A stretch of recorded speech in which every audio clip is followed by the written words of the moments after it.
impatient with my own work because some of our customer stuff is taking the priority over here at Left Lane, but finally today we've gotten ahead and caught up on everything so I can start to work some of my stuff in. The giveaway truck's just a little bit dirty because we actually had it out on a not so nice day here in Pennsylvania, grabbing some really awesome footage, but that's besides the point. If you guys want to enter for a chance to take that truck and $40,000 cash home, click that link in the description below. Welcome behind the barn door, where we are oh so casually prepping, honestly, a whole bunch of parts, but some very specific parts in particular. The OBZ is up for its big day in transformation. We have the entire suspension almost set up on one rack that's about to go into the oven for its outgas process. For those of you guys that don't know the importance of outgassing, basically it's taking anything that's corroded and burning that off, so that way when we cure these parts at 400 degrees plus or minus 10, that corrosion will not come through. There's more to that we'll get into here in a second. Go ahead, boys. So we've got a few more parts here tallied up between two colors. As I said, we're gonna do a dual color combination on the OBZ. Disregard the motorcycle wheels and this Jenny hitch that's kind of in the queue as well. This technically isn't the first lift kit that we're gonna be doing for an enthusiast truck, but it is the first that's dual color combination and the first ever set of axles that I'm going to officially have powder coated. If we throw it way back to Dream Diesel giveaway number 19, aka the OG 2.0, we did do a colored axle on that, but we didn't have the coating capability nor the time to tear some axles down, so we had our boys at Peach Bottom Auto Body paint that up for us and put an extra thick coat of clear on it, which is still holding up absolutely fantastically as it resides in Colorado. Luckily, we met Zach at Precision Vehicle Works, and he was oh so kind and cordial to tear down not only the front but the rear axles for us. Powder coating axles is quite a bear because of all the labor of simply tearing down the truck and then tearing down the final drive assemblies associated to the front and rear axle. Then we get into the prep part. So our prep station has evolved quite a bit here at Left Lane. We upgraded from a small kind of that tier of semi-commercial but still just a serious hobby cabinet to an Empire blasting cabinet. This thing is amazing. It's got dual side access, 60 by 60 inches. We're blasting at about 80 psi right now with some stainless steel media, and the stuff is working fantastic. This thing is very slick because it actually has a turntable inside that gives the operator maximum efficiency to rip through parts. That cabinet right there would have never been able to do a job like this, and though this job isn't all that common, we still like to step out of that of the norm here at Left Lane Coatings. Plus, that blasting cabinet can rip through a set of American Force wheels like these 22 by 12s that are going to get refinished for us from a subscriber in no time, versus this cabinet, although great and can do wheels like that, just not really ideal for an industrial setting like this. Also, cue the compressor interruption. Compressor, interrupt. Nah, that's right, it's completely off at this point in time, and we have our new Ingersoll Rand 30 horsepower rotary screw compressor on, and you can barely hear it. It's a beautiful thing, that sound enclosure, I must admit. All right, so we've got the axles now fully blasted down. You can see this nice texture on the actual axle itself. That's called a profile. That gives maximum adhesion for powder coat to grip up, flow out, and blend into what is gonna become the new look on these axles. Luckily, our racks are tough enough to handle a job like this, although when you strip some axles down, they lose a lot of their weight, which makes handling them very, very nice. Now you can see the front axle isn't prepped up yet, but the back is. We've got a plug in the rear. We've got high-temp masking tape over where the diff cover goes, of course, masked off on the ends where the half shafts go, and it is hung from the hub assembly because you're never going to see this spot once the bolt goes in for the actual brake assembly and hub to go back on. Now, the other really cool thing is that this axle is actually out of an 05. So for those of you that really dig into the weeds, the 05 axles actually come with a U-bolt style shock mount. Well, Zach ended up doing a special request for me and cutting out some custom ones and then welding them to the axle prior to us doing the coating, so that way we can make it look new spec but old functionality, but still accomplish kind of the same thing. So those parts are now in the outgas chamber. We're gonna get those things up to about 500 degrees. That way we bake out all of that contaminant inside the metal, so that when we cure it at 400, we're not gonna run into any issues, hopefully. Now, I'm really interested to see what happens with axles, especially those that sat and corroded over the last almost 20 years in time. When you deal with something heavily corroded, you're gonna outgas it, and still you could run into some issues because there's a lot of corrosion inside the axle, but that's where we take it a step further here at Left Lane. If you come to us, we're not gonna give you an option if you bring us any steel part to not do a zinc epoxy primer. Ultimately, what that allows us to achieve is maximum corrosion resistance. Zinc actually helps to counteract the corrosion process with ferrous parts, aka steel parts, or those that can oxidize and corrode. And it also creates another durable layer between the substrate, being the axle or the metal part, and the final finish coat. So we're actually about to throw these into the primer process as we speak, and I wanted to show as much of this as possible. You guys are definitely gonna wanna wait till the end of the vlog so I can reveal the final color and finish and combination that the OBZ is going to undersee up underneath. Now, while I'm here talking with you guys, and before we get to spraying, I did want to comment on some questions that I've been frequently asked, and that is, can we take parts from outside of Pennsylvania? Absolutely. We also are very proud of the fact that we're managing a 7 to 10 business day turnaround time right now. The thing that I absolutely love about Left Lane so much is I get to meet you guys here in person at our store, where I get to help you out in your build. It has been such an absolutely cool evolution of having a YouTube channel, because normally being a quote YouTuber or whatever the case is that you would call somebody that talks to a camera like me on a frequent basis, it's really hard to kind of interact with people unless you're putting together some sort of a big event. But that can be difficult at times too, because those events I'm typically inundated with, and I hate to say this the wrong way, but like attention. I mean, there's a lot of people that come out to those things, which I love. It makes it very challenging to have very interpersonal connections, conversations, get to know one another, get to know your build, get to know your drives, get to know your desires, and all those things. Left Lane has been the perfect for that, and it has been just so cool to have those interactions. All right, enough with the sappiness, Jack. Let's get off to the spraying process.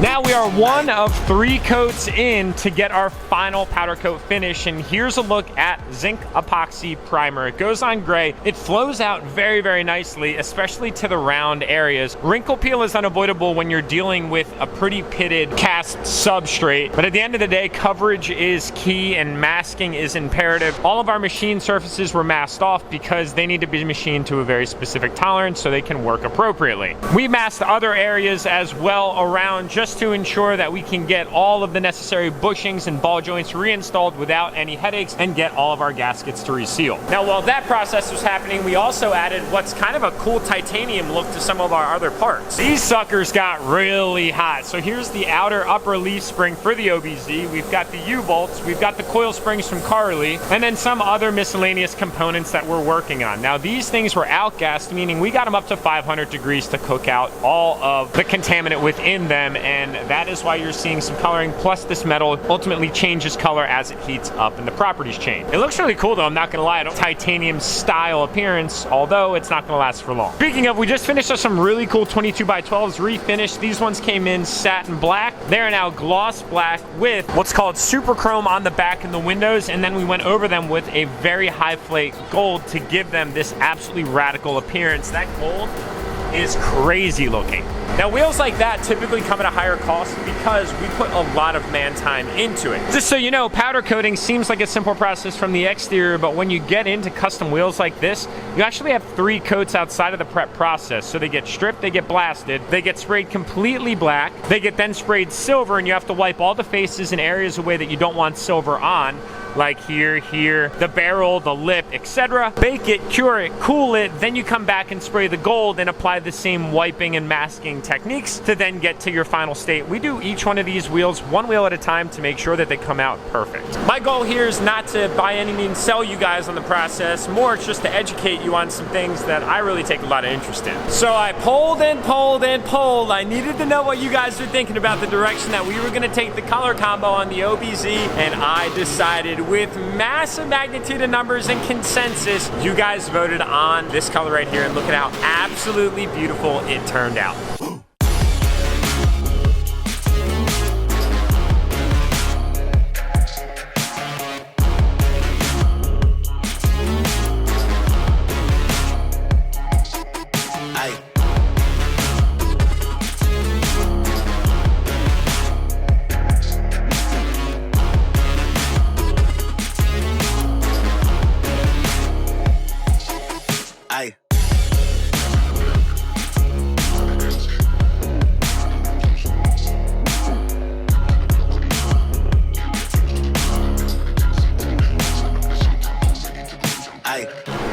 so happy with the result. Red on the axles, guys, was a fantastic decision. Tearing this cooling fan off here real quick. It's actually a little trick to how we cool the parts down faster once we pull them out of the oven when we're doing multiple coats. Some of these colors actually require specific base coats, and this one's no exception to that. So this is actually Lollipop Red that's coated over what's called Alien Silver, which is coated over epoxy primer. So these axles went through a 3-stage cool and bake cycle to achieve this final result, and it came out so incredibly well. I love this color because you see all the metallic of the Alien Silver through the translucence of the Lollipop Red. Translucence being that it has a transparency to it so you can see the substrate color, which is why it calls for 2. Now we actually changed up the recipe a little bit on this finish, where Prismatic suggests that you use what's called super chrome underneath, but I wanted to pull more metallic out of the finish versus have more reflection out of the finish, and we achieved exactly that. Now, we did rear axle, front axle, we did the hub spindles, which are right over there, the brake caliper mounts, the axle blocks themselves, the leaf spring spacers, and a few other miscellaneous mods, which will complete our list of red components. That brings us over to the white trios. So all of this stuff that you see here on these 3 skids is all going to end up going white. We're talking coil springs, leaf spring mounting brackets, leaf springs themselves, the CV half shafts, U-bolt hardware upper, lower, and the actual U-bolts themselves, and then of course the coil buckets that go on the axle side to complete it all together. You guys are looking at these parts right now in the zinc epoxy primer, which is for corrosion resistance. Now axles take quite a while because there's a lot of masking that you need to do, and here is still all raw steel because bushings need to go back in place, and here is all masked off and plugged because you still want your upper and lower ball joints to actually have that factory fit. Same thing inside where the actual half shaft spindles go. Track bar, bushing, you guys get the point of bushings on the side. That thing's actually still got some heat in it, man. This is a really thick piece of steel, so it's gonna have the ability to hold mechanical heat for quite some time. And then on the back side, now with these new shock mounts in place, this thing looks as if it's a new axle, but it's actually a 2005. You would just never be able to tell. Masking off the end spindles here so the hubs can go back on without any issue, and of course masking all of where the differential cover goes and the back side here where the drive shaft reconnects.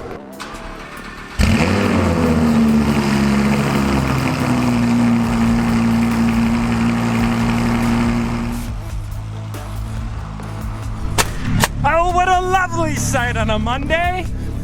Ooh, a little bit of bonus footage on the vlog. Ladies and gentlemen, I actually was gonna end this video, but then, as this normally happens, when you're moving a bunch of parts around an area, you tend to forget some things in other locations. And well, today is no exception to that. Windows are going down because it is a beautiful day in Lancaster County, and I am so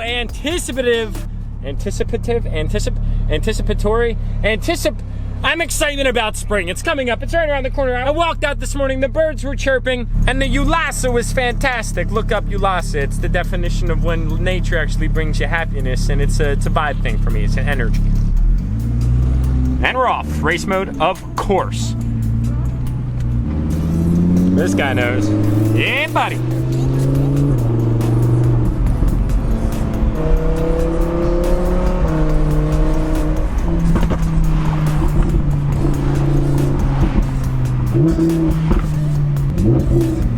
I'm getting a little carried away, man. The R8's not even warmed up yet. That 6 will go down to just about 9,000 RPMs. Yes, 9,000 RPMs out of a V10 in the back.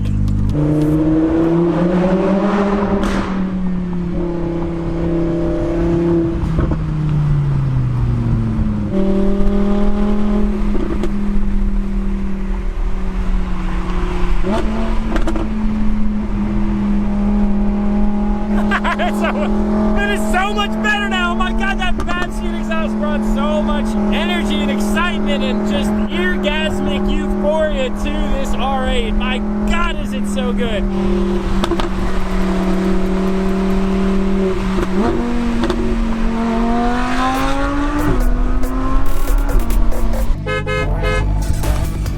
Would you look at that? And who said that Audi R8s can't be hauled to haul OBS parts around? Come on now. These hubs are heavy as hell, bro. Ladies and gentlemen, welcome back to Lime Ridge Automotive, but in the bay of Precision Vehicle Works, where Zach is getting us a very nice organized update at the OBZ. All right, so all the parts have been now dropped off from Left Lane Coatings. Luckily, we know some guys to make that happen, and Zach has been well on his way to getting all of the necessary hardware back in place. We've got our ball joints intact. The big old bushings are back in the axle, and he actually deployed a very creative solution to shrink these pieces to get them back in. You can see they are brand new, so thank you guys so much for all the help in that upload. We got so many different resource locations as to where we could buy some, and you can see we jumped on that very, very quickly. Zach actually deployed a technique where he used that cooler with some dry ice in about 30 minutes time to shrink those things down so they could fit into place without marring up all of that beautiful lollipop red powder coat with that alien silver base. The front axle is coming together and it's so exciting, but back to the rear now. You can see this thing is well in its cape for surgery, and Zach has been diligently going through making sure all of the media has been removed. At Left Lane, we actually blast with this stainless steel media. Although it's a little more expensive, it provides a very efficient means of removing debris and contaminant from parts. It will also do a great job of tearing up all the internal components if there is any that remains in here. And unfortunately, it's completely impossible to keep media out of these in locations, so we are going through and getting this thing all cleaned up. We are going to be ditching this drive, and we're going with a different route so that way this thing has the lock abilities, and that way we're not doing any more one-leg peggers, aka those one-wheel burnouts that Fords are notorious for. Now, I actually do have to bring some parts back down the left lane that are going to help to dress this thing up a lot more, and yes, it is always the little things. We got some driveline components here. This is for the front transfer case, and this one is for the rear. We kind of forgot about these things amongst all these other things, so I'm going to be taking those down and getting them cleaned up because they look like eyesores. Oh, look at those fresh battery terminals. What a beautiful thing. Purdy exhaust too, all polished up. Man, I cannot wait to drive this thing for the first time. Now you can see here, it looks like Zach's been dancing in a pool of copper wire, and that's because we have cleaned up all of this area dramatically, and oh my God, does it look so good. Wires have been rerouted all down and around to clean up this engine bay to the utmost degree, and then that way we can really polish everything up when we get to the intercooler piping and some of the other cosmetic and performance mods this truck is going to undersee. Now, we are incurring a slight leak from the upper radiator hose. If you guys can recall when we were doing the first startup, we put a fill port right there, but that is no longer necessary. We did that so we could get the system charged to just see if it would start up. Now, that is no longer necessary, and that means, unfortunately, the bush can has to go. That thing has ridden out for the farmers, my boys, but we are going to probably be likely replacing that, sealing it all up, because now everything goes in on the other side where we can actually fill the system up the right way. Front, yeah, boys. Now, a lot of y'all were complaining about the ambers up front, and we can say officially they are gone, and it looks so much better. Obviously, the calipers, huge improvement over that of the gunmetal ones with the white letters. It goes great with the whole compilation of the car. And then in the rear, of course, red facing rear. Those ones are gone as well, and it just looks so prim, so proper.